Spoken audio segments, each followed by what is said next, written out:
Last time we looked at TLS and we had a bit of a chat about where it came from and the history and how it evolved. So I suppose we're left with the idea of working out how it works and that handshake procedure, right? That's right, yeah. Everything in TLS happens in the handshake. I mean, that's not absolutely true, but the majority of all the important stuff is in there. The reason that TLS is so prevalent and so used and how good it is all down to how good the handshake is. So let's dive right in and see what it is that it does underneath. Today we're going to look at the TLS 1.2 handshake, not the TLS 1.3. The reason is because I personally think that 1.2 is perhaps a little bit more intuitive when you're learning it for the first time. I like to look at 1.3, by way of how it changes from 1.2 rather than just on its own. Right? We can talk about 1.3 another time. Before we start, I just wanted to show you, if you go to your web browser, different web browsers show different things, right? But in Firefox here, I'm on the Nottingham website. If I click on the padlock and I click more information, we can see that I've got a TLS session. So my computer, my browser in this case, and the Nottingham web server have formed a TLS connection that sits over TCP and is encrypting HTTP before it gets sent and received. Now, what I'm interested in is this string down here. So we're just going to copy that down and then we'll talk about what that is. And then when we look at the handshake, you'll see all these different bits appearing because basically this is what we call a Cipher Suite. So this is a string representation of all the different things we're going to do during our handshake. Right? So for example, key exchange, public key authentication, the actual encryption and things like this, right? They're all in there. So let's have a quick look. I'm going to bring up the ink pad thingy. Oh, this is here from last time. All right. Last time we used this app. Yeah, okay. Yeah, this is only for recording videos and stuff, so, when I'm not recording videos, I'm not really using it, I just use my computer. Alright, so let's take this off. There are a few different Cipher Suites, but the one we're looking at today is the most common one, and that is TLS ECDHE RSA with AES 128 GCM. I've run out of space. SHA 256. It was impossible to know when I started at that font size that it wasn't going to make it all the way to the end. Right, there's a lot of stuff going on here. So let's have a look at these. Right, so TLS, we know what that is, right? That was the whole last video. Transport layer security, you got two or three. ECDHE, that's elliptic curve Diffie-Hellman ephemeral. Right, we've talked about Diffie-Hellman before. That is the key exchange. So that is how we obtain some kind of shared secret that only you and I have, or only me and the web server has, so no one else can see what we're doing. That's obviously going to be used to derive keys for encryption. RSA, this is going to be the public key authentication mechanism. Right? So we're going to be making sure that server is who they say they are by checking a public key certificate and verifying their digital signature. And then when we've actually done that, that's the handshake part, then the actual encryption is going to be happening using AES. So this is the cipher. This is the key size. This is the mode of operation. So this is going to be Galois counter mode. I think I might have mentioned that in a previous video, but if I didn't, it's a whole different video. And finally, SHA-256, that we talked about hash functions before, is the kind of the building block that's used to perform hash functions where they're needed. So things like turning a secret into a key and creating message authentication codes and things. These are some things we've covered in other videos. So all of this is in here, and we've got only a few messages to get this done, right? Because it's got to be really, really quick. So let's go through the actual handshake, and then we'll see some of these things appearing. We're going to start a conversation over the internet. It's going to be with someone using TLS. So we begin obviously with a TCP handshake to get a TCP connection established. And before we send any application data, that's when we're going to do our TLS handshake. So this is the client over here, and this is the server over here. I'm going with client and server this time, not Alice and Bob. It would work just as well with Alice and Bob. If you think about the way the web works, the client is always the one approaching the server. Amazon, well, for the most part, doesn't just send you random websites. Right? You ask for a website and it gives you one, or you ask for a file and it gives you one. So the first thing we're going to do is send a message, and that message is called client hello. We know what that message is because all TLS messages have a number that identifies them, and so basically you can read off the header and you can work out what kind of message this is. Now this client hello message is going to contain a few things. First of all, it's going to contain the max TLS version that this client can support, because obviously you've got different servers, you've got different clients, so it's going to be the max TLS version that they support, Not every server and every client is exactly the same. They won't all support the very, very latest version, so they maybe don't support 1.3, so maybe they send 1.2. But that's the maximum version they support. They're going to send a random number, and that's used to make sure that replay attacks, for example, aren't going to work. And finally, they're going to send a list of Cipher Suites. So that Cipher Suite we looked at just before, there's going to be a number of those that they support, probably.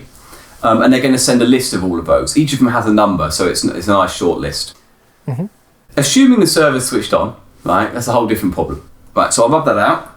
Right, so we've got the client hello. So at this point, the server knows what the client can do, and now it has to pick something. Right? The way that TLS does it is that the server is the one that actually chooses. As a client, you go to the server and you say, I can do these things, and it says, right, we're going to use that one. Right? So the server is going to respond with a server hello.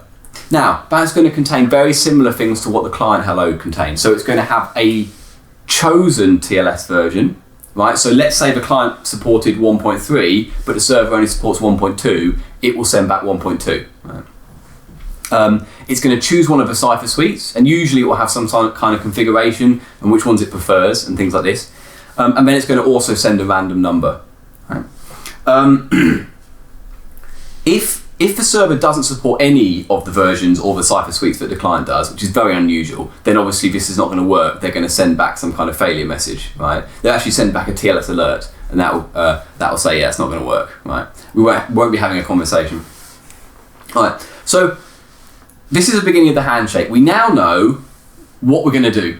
We're going to use, let's say, elliptic curve Diffie-Hellman. We're going to use RSA. We're going to use AES when we eventually get to encryption. Right? So now we actually have to do those things, unfortunately. So the server's going to send another message, and this is going to be a certificate. Various videos have talked about public key certificates before, but this is just going to be a standard format certificate with an RSA key, if that's what we've agreed to use, and it's going to crucially have a public key on it. Right? So this is going to have a public key attached to it. The server's then going to send what we call the server key exchange message. That has a few things in it, right? The first thing it has is the parameters for the Diffie-Hellman key exchange, right? So we talked about the parameters G and N way back when we did the video. Alice and Bob have to agree some mathematical parameters that they're going to use. This is a value G, or a generator, and a big prime number N, right? Now, for this, it's going to choose some of those, possibly elliptic curve ones, probably, because that's what we're using. And it's also going to send its public message as part of that key exchange process. So if you remember back very briefly in Diffie-Hellman, you each send a public value across, and then you combine it with some private values behind the scenes. This is all the coloured water video we did, right? That's the coloured water video, yeah, which kind of works, yeah. The server key exchange also, very importantly, has a digital signature as part of it. So I'm going to write that in, digital signature. Now, a digital signature is essentially a set of these previous messages summarised using a hash function and signed using the private key of the server, the one that goes with the public key that's on the certificate. It's the proof that the server is who they say they are, because only theoretically that server has the private key. Right? We've covered these kind of things before on different, I think Rob did a video on public key. The fact that it can be decrypted with your public key means that it must have been encrypted with your private key, which means it must have been you who made the message, because only you have your private key. What the client's going to do is it's going to look at the certificate, it's going to verify that that's okay, and then it's going to look at the digital signature and verify that's okay using the certificate. And if they're both okay, as a client, we can be pretty happy that the server is who they say they are. Right? This is almost, for me, the most important message, right? Because if you can't establish that the server is who they say they are, then of course this could be a complete imposter, and then we've got a real problem. So there's also the video that Richard Mortier did on Secure Web, where he talked about you follow this chain of trust all the way up to a certification authority. That's the process that this client is going to follow. So at this point, the server's sent their part of the key exchange, they've sent their digital signature and their certificate, so they've verified themselves. Their job for now is over, right? So they're going to send a server hello done. And that says, I'm not sending you any more weird information, right? You've got everything you need, right? If you're not happy, that's unfortunately just how it's going to be. So it's now the client's turn, right? So the client, as you remember, in the key exchange, you've both got to send something, right? So the client is going to reply with a client key exchange. Now, normally the client doesn't send a certificate. They don't have to send a certificate verification or anything like this, a signature. And they of course already have the parameters that the server sends. So all they're going to send is their like Alice public value, right? The one that goes in over here. These can be used mathematically as part of a Diffie-Hellman process to create what we call a pre-master secret. So at this point, the server and the client both have the same pre-master secret, right? They combine that pre-master secret with the random numbers from above, and that becomes the master secret, right? And that's the one that's used to derive any kind of key material that's going to be used during this process. This is looking kind of complicated, but actually we're nearly finished, right? This doesn't take a very long time. The client is now going to send a change cipher spec message. What the change cipher spec message says is, I've got all the information I need from our previous handshake. I'm actually ready to begin encryption. Right? So the next message you see from me is going to be encrypted, right? Using all this, right? Using AES, 128-bit key, Galois counter mode, using the key that we just derived, and so on. So they're then going to send a finish message, and that finish message is going to contain a summary of all of the messages so far encrypted, right? Using the key, right? So obviously, if this process has failed, the server's not going to be able to decrypt it. The server's going to respond with the exact same thing. So they're going to send over this way a change cipher spec, right? And then a finish message, which will be encrypted. Now, the really important thing about these finish messages, which didn't used to exist in the really early versions of SSL, is that they summarize all the messages seen so far. So imagine someone was sitting in the middle, tampering with the messages. Maybe they tricked the server into thinking the client actually only supported 1.1. Right. Well then, the client and the server are going to have seen different versions of events, and that means that these two finish messages aren't going to match. So if they don't match, bail from the conversation, jump out the nearest window. Right? It's not good times. Let's look back at what we wanted from this and work out where we got it. Right? So we wanted some kind of shared secret, right? Because if we didn't have a shared secret, we're not going to be able to do any kind of encryption. This is where we have the server key exchange message and the client key exchange message, which contain those Diffie-Hellman parameters that we're gonna share. Right? Then we need to have some kind of authentication, if not of the client, then at least of the server. Right? That's the way we normally do it on the web. It's fairly common to authenticate the client as well. In other situations. This is going to be the digital signature and the certificate that do this. Right? So that's RSA. Right? It doesn't have to be RSA, but that's what we're using in this example. We needed to originally agree on what we were going to do, right? We need to, some kind of, what messages we're going to send, right? That's all defined in the spec. And of course, that was part of the client hello and the server hello, which had all that information on which Cipher Suite we're going to use. And finally, we wanted to make sure that there wasn't someone tampering with this. It wasn't a replay attack. We wanted to make sure that someone hadn't fiddled with the messages. That's what the finish messages, hang on.